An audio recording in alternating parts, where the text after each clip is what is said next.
First tonight, we spend our lives surrounded by technology. The truth is, though, few of us know how it works. And so if someone contacts you and says your computer is at risk of a security breach, well, chances are you'd want it fixed. And you'd probably pay for that, wouldn't you? Last summer, Judy Brooks' cosy home near Romsey in Hampshire was invaded. She wrote and told us about it, so we sent in an expert to help. Strange things had been happening to Judy's computer, and she had a horrible feeling that someone was watching her every move. Everything is slowed up, and to be honest, I haven't dared go on it. This young man did say to me that as soon as I went on the computer, he would know. So I just haven't been on the computer. And the most important thing on there that I really, really regret is losing my desktop picture. I had a friend who came, and he was very talented, and he sat on the other side of the kitchen and he drew all this area and this. And I had it on there for 4 or 5 years maybe, and it's gone. Okay. And I'm really, really sad about that. The only way I can really get rid of this feeling of being invaded and having a presence in the house, in that computer, is to get rid of it. I feel very apprehensive about computers now. Hello, Judy. This is Ricky here. Judy's problem started with a phone call from a man falsely claiming to be from Microsoft, telling her she hadn't registered. I felt a bit guilty because, no, I hadn't registered.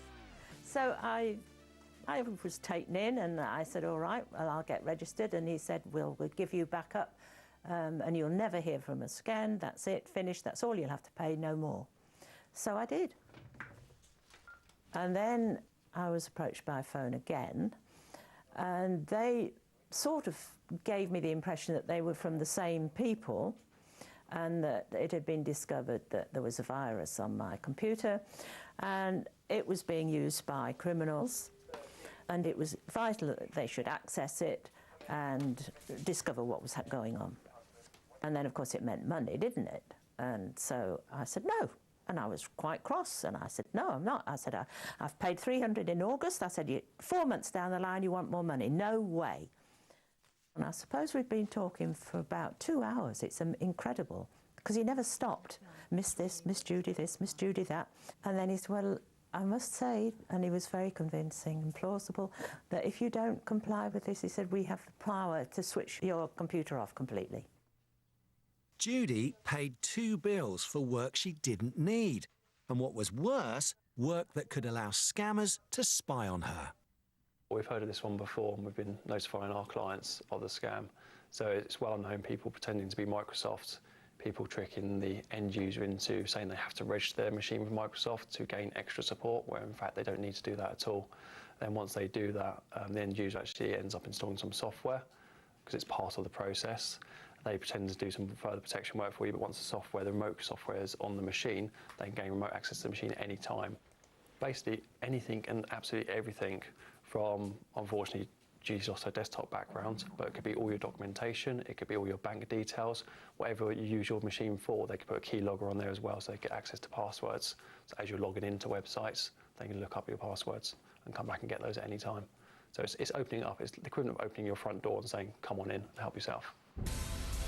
We managed to track down the company that conned Judy to Calcutta in India.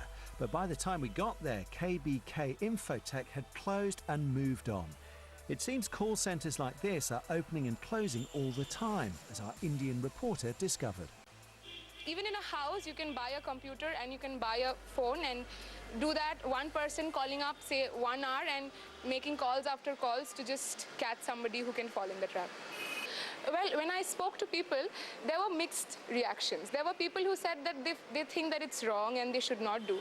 And they also shared experience saying that, they used to feel guilty when they used to call up somebody who used to say that, please, I know that it's not true, please don't disturb me. And there were people who also said that it's fine. I mean, I want money at the end of the day, I'm getting paid, and it's okay. Comments like it's okay, like people from UK also cheat us, so we are cheating them back, there is nothing wrong. So there are strange reactions and strange statements that I've heard, and I'm actually taken aback that these things are happening and people are cool with it. They don't find anything wrong with it. They don't think that it's wrong. Crucia managed to persuade one former employee of a company like this to talk to us. I guess I used to make around 200 calls a day. I used to call up people in UK basically. We had a UK shift. I used to call them up in UK and, I used to... Basically, my job was to tell them to open up their computers and show them the junk and malicious files which they had. After that, I had to transfer my call to my senior supervisor. He used to guide them forward and, they used to basically try to resolve the problem they had in their computer, which was actually nothing, which they actually didn't have any. I called up the customer, he picked up the call and I was like, excuse me sir, you have got some junks and malicious files or whatever pitch we had to, quote them. So after that, obviously I guess he knew about the scam process and all. So he was like, how do you just go home and sleep at night by, running these kind of scam processes? And then I had to hang up the call without realizing the fact that, yeah, actually that was a scam, And then later on when I went back home, I lied down, I was thinking about the same thing. I realized, yeah, that is a scam and this is not really done, Particularly from my part, I was like really wrong when I did that. So basically that's it. When somebody is doing something like that, they are very precautious. They make it sure that they make it worth believing. So they actually scare you and they actually make them see things. So they feel that's the error or that's the virus. And they make you pay for those errors, which are actually not virus. OK, Judy, I'm first going to check through to see... Back in Romsey, our computer technician revealed exactly what was done to Judy's computer. I can already see that there's a number of different antivirus programs that have been recently installed on there. And this probably explains why the machine's running so slow, because all the antivirus programs are conflicting with each other and trying to do the same thing at the same time. And really, you only need one antivirus piece of software on your machine. What I've also noticed is down in the system tray along the bottom here, where your clock is, there's another piece of software here. Can you just see it if I hover over? Yes. It says Julie B. This is a piece of remote control software. Notifies third parties, A, when you're connected to the machine and you're connected to the internet, and allows people to remotely connect back onto your machine.